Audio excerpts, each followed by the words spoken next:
But first, should laptops and tablets be banned in schools? The actor Hugh Grant is campaigning to rid classrooms of screens. We're not talking about phones here.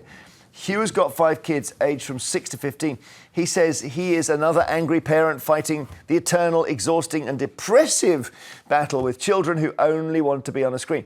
So how did it get to this point? Should we have a look at technology through the millennia? Should we go right back to the very start? Come on, we can do this. Let's pose a question here. And the question is, how has technology changed education? And let's just go right back to the early, cave drawings? Yes, because they would have actually scraped pictures in walls if they were telling each other things. And then you had more maths, Pythagoras, words, images, listening, understanding. And then the big moment in 105, China made paper. And that gave us then the ability to copy paper and have manuscripts, early books. And then Gutenberg, Caxton gave us the printing press, and then we could have proper school books. And that was a big, big moment in schooling to be able to print books. That was technology. Then you have another big step forward. You have public education, you have chalkboard slates and a blackboard and books as well. So at this point, this remains until the 20th century, and then we get the radio. Ooh. So someone at some point brought a radio into class. Then we had a film strip projector, and then the amazing overhead projector, which was used for years and years and years. And we must say, though, it was still, for a lot of people in the 60s, 70s, this was it. It was still just blackboards, you know. And the 80s, Jeremy. Yes, and the 80s as well. So here we go with the old blackboard technology. 60s, we had access to television, and the 70s, VHS came in as well. 80s, as Tessa says, we're still on blackboards a lot of the time. Then it really changes. And 1990 and computers being in the classroom is the massive, massive moment. And the blackboard suddenly looks old-fashioned, and they're able to, you can have your own handset, you could be interactive. And pretty soon, as this goes on, we're going to see better graphics, maybe not like this one, and then, of course, AI. But paper, books, and this lad in 1953 looking at his first ever television set with his mouth open, those are the 3 big things. And if you ask how technology changed education, I'll give you one example quickly from my own life. This is me, age 10. I was 10 in 1975. We didn't have calculators. So if you wanted to do sine, cosine, which is all to do with the positions on a curve, you had a thing called a logbook, and you would literally look up the number, read across, read down, and that's how you'd make the calculation in your maths lesson. And if I sit even today looking up logbooks for that graphic, I was shuddering because they never made any sense to me at all. But that's in my own lifetime. It's extraordinary. Well, but is it good, though? Is it good? No. Look, at Michaela, our school, we don't have any of this nonsense. Everyone is writing and reading on paper. Now, it's not that we reject tech. We have visualizers, which are basically project for the teachers. We actually communicate via our phones, the teachers. But the children are not allowed phones. The children are not given iPads. What Hugh Grant is saying is absolutely right. I'm just pulling out your words only because we can now. This is the thing. Okay, no phones that's common enough in schools. It's no laptops, which Hugh Grant is talking about, and you agree with him. Yes. No laptops. Look, the fact is, in these schools, the private schools that he's talking about, it's interesting because he says the parents don't want to complain because they're worried about what the teachers and the head teachers will say. But the head teachers are under pressure to bring out Chromebooks and iPads into the lessons because otherwise the parents don't choose their school. So, because there's this idea that, well, it must be a good school because it gives you an iPad. Would the school be supplying a tablet? Yes, they give them the school iPad, and then all of the teachers are then required to teach stuff that's on the iPad, and everything is done through technology. And we mustn't think that this is the same as when televisions came out. Because if you had a television, once in a while, once every few weeks, you might roll it out into the classroom and show them something. Yeah. This is a very different thing to every single lesson. The entire surface of education is transformed. I'm a strong believer in everything in moderation. And I'm also gravely aware that while we may not like it, the world has now dropped onto ever-diminishingly sized screens. There are things that concern me, such as sight. I'm wearing these 3 years earlier than my parents because I overuse screens, and it does worry me the impact on young eyes, too much screen time. I don't like phones in schools, but You need to be dexterous with technology from an early age if you're going to compete in our information Well, you can have a age class for market. that. You can have a class for technology. But you can. But they're dexterous, aren't they dexterous in their own time? They, But actually, not all of them are. There is not even distribution. Right. There is not even distribution of tech Look, our in households. Our children are not accessing tech at all at school. They are very dexterous with all their various different technology items outside of school. The fact of the matter is we've had the top Progress 8 in the country for 3 years running. There's a reason. It's because our children are reading and writing in their lessons. And they're doing that. When you write, there are all sorts of studies that show that you're more likely to remember what you're writing and you're more likely to engage with it than when you're on a screen. Let's take a call from Kaylee, who's worked with special needs kids, I gather. Hi, Kaylee in Essex. Hello. What do you think of what you're hearing? Okay, so literally the only thing that I feel that I can actually agree on is who's the woman? Oh, sorry, they're both wearing blue. Katharine Birbalsingh. Woman. Katharine. The headmistress. The headmistress. I completely agree with you about the written. It helps people remember and it helps people learn. But there are many different types of learners. Some people don't learn that way at all. And obviously, coming from a STEM background in over 10 years, some children will use that iPad for communication, not only just learning. And also, what about other students that are not from SEND? How would they even know to communicate with others at the same time? If they don't even see it in an everyday environment, it's going to be completely foreign. Because you're not defending phones here, you're defending tech as in tablets and laptops, right? Yes. Okay. Yeah, phones, no, that's just distracting. We know social media is the new asbestos. We know that. So, Yeah. but what do you think of that? Well, What Kaylee said.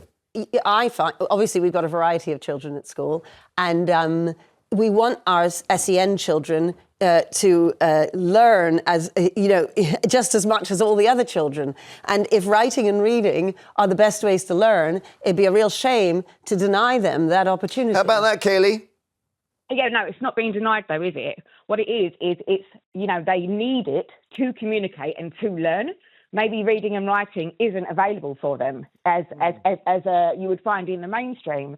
How would you then say, oh no, you can't really we don't do that in our school? You're saying they would be unable to read and write?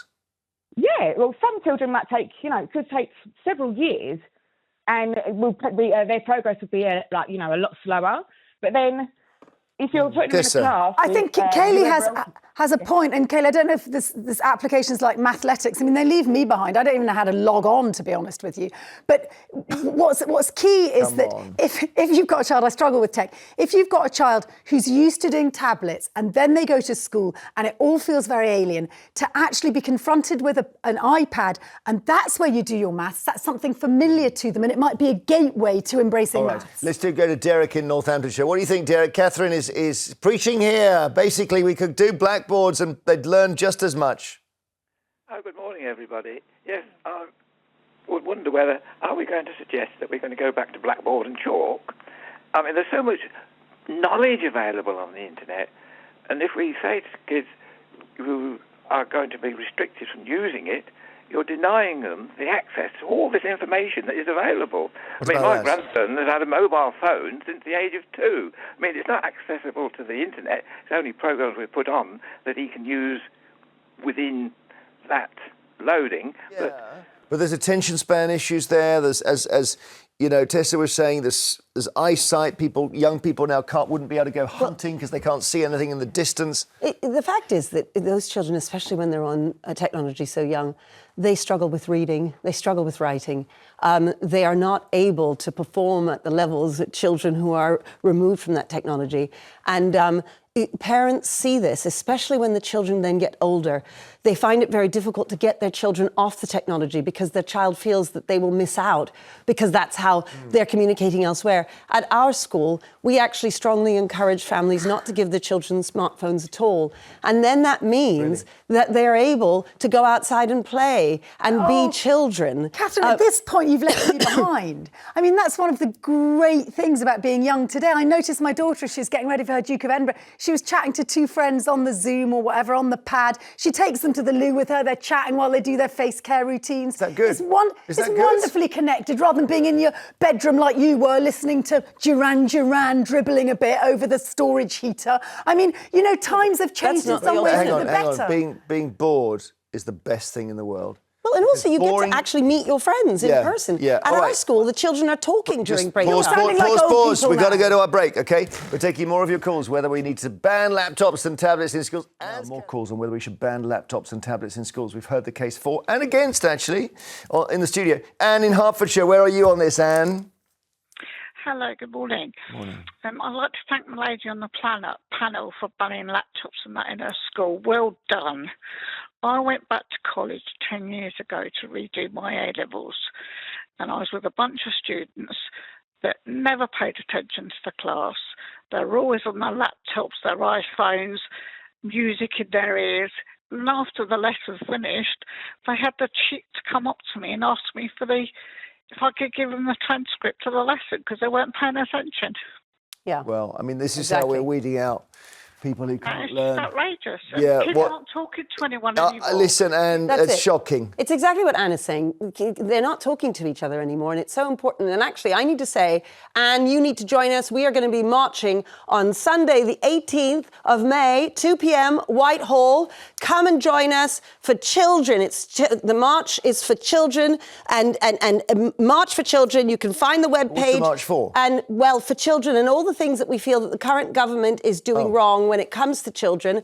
There's the schools bill that's about to go through, and we school leaders are very upset about that. But there's also the home educators who are worried about their rights being taken away as parents at home for children. And it's March for I want to Children. take some of their I want to take some of those parents' rights away, by the way. Home education is totally unregulated. It's like the Wild West. Well, but parenting is totally unregulated. Which is why children get enough of their parents at home. They should be sent to school children. Other topic, laptops and tablets, iPads, whatever you want to call it. Julie in Warwickshire, do you agree with Katharine? No, I don't. Tell us why not. I don't think they should ban laptops. Okay. Because technology, you've got to move with the times.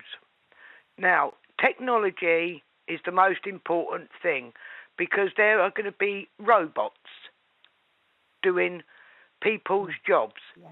If those little kids can't have the use of technology or a laptop, they're not going to get anywhere. Okay, that is the near future horror that we're facing, is that there won't even be teachers anymore, Katharine. There won't even be you. Yes, well, that does... I obviously think that teachers... teaching, often people who don't teach think that all that teachers are doing is giving children some knowledge. And if you can access that through a computer, then you've replaced the teacher. But they don't understand the relationships between the teachers and the children and how children need to be motivated in order to work and in order to succeed. And that's a very complicated algorithm of a variety of things that comes from the teachers, from the senior leaders and the head teachers of the school. And so it's so important that we've got our children there and that we are helping them and supporting them. And the problem with technology, and as I say, I'm not anti-technology altogether because we teachers are using it loads, but the fact is, for children, they need to be spending their time reading and writing in schools. And Let's bring Julie back in. Julie, what about that? Yeah, right. I never had laptops in my days. I had to work from my brain. Yeah. Just like you, Jeremy. Well, hasn't worked well for me, has it? No, but now you're saying what Katharine's saying, which is that actually, do you know what? Being bored, having to think, having to write, having to remember. Exactly. Not looking everything up. But you ban it from schools. What makes Katharine think that they haven't got a laptop at home? They get on the laptop, they get help from their parents, and do their school homework. Can they do that? Can they do their homework on a laptop? Yes. So in fact, we even set some work that will require a laptop, and we ask parents to supervise that laptop when doing their work. So we're not against technology, but they're on technology so much. Just give them a break during the school day and allow them to do the things that we grew up doing, reading and writing. But they're not entering the same world that we entered. I concern from the other end of society, which is the bigger crisis, is a bunch of old people, even older than Jeremy, so about 70 onwards, who are cut off from so much of today's world because they don't know how to manage I can tech. assure you, our children know how to manage tech. Yeah. It's impossible to All stop a kids do. child Yeah, all being kids do. able to access tech. So this idea that if they don't do it at school, they won't do it at all, that's just nonsense. All right, thank you. It just you gives said them you some can't even space. log in. You're one of those people. I struggle because I'm not a tech native. A tech You native are. is someone who learns it in school. We're not tech natives, No, Jeremy. it's No, someone we're who's just tech born immigrants. nowadays. Yeah. Our We're children... like, it's like learning a second language as an adult. We're stumbling around, and I will be till I die. I can assure you our children are not something. Well, also, I'm not technology. stumbling around. I mean, this is, I love all of that stuff. I haven't got a problem with it at all. I changed the password this morning. Well done. Well done. Bravo. David, Julie, thank you. David in Cheshire, hi. Hello, and Hello. a very good morning to you on this bright, sunny morning. Oh, so good. I hope it is sunny where you are. Pardon? I hope it is Yes, sunny where you are. brilliant. Yeah, good. What would you like to say? Holmes Chapel. Harry, whatever his name is, town or village. Harry Styles. Harry Right. Styles. I am nearly 78, Well done. so obviously I was pencil, paper, chalk on blackboard. Yeah. And we used to recite the times tables, parrot fashion, and it worked. Now, I'm a little bit dyslexic, so I would struggle with modern technology. But I reckon the primary school years should be the old-fashioned way like I was taught. And then when they get into secondary or grammar school or whatever they call it now, wean them into technology. Okay, David, thank you. Going to take one quick call from Tony in Essex. Hi, Tony. Hello there. What do you want to say? I was just saying, I'm a bit concerned regarding like the children that have laptops and that at school. What about the parents that can't afford to do point. that? Then? Well, that is Would a they great get- point. Would they get Brilliant picked point. on? Thank you so much, Tony. I'm glad we made that point. In COVID, we suddenly saw this massive divide of people middle-class parents just thought, oh, hasn't everyone got a tablet and Wi-Fi at home? That was a massive deal They at my don't. daughter's primary school. It was a bad one, yeah. Thank you for your calls on this. What an interesting discussion.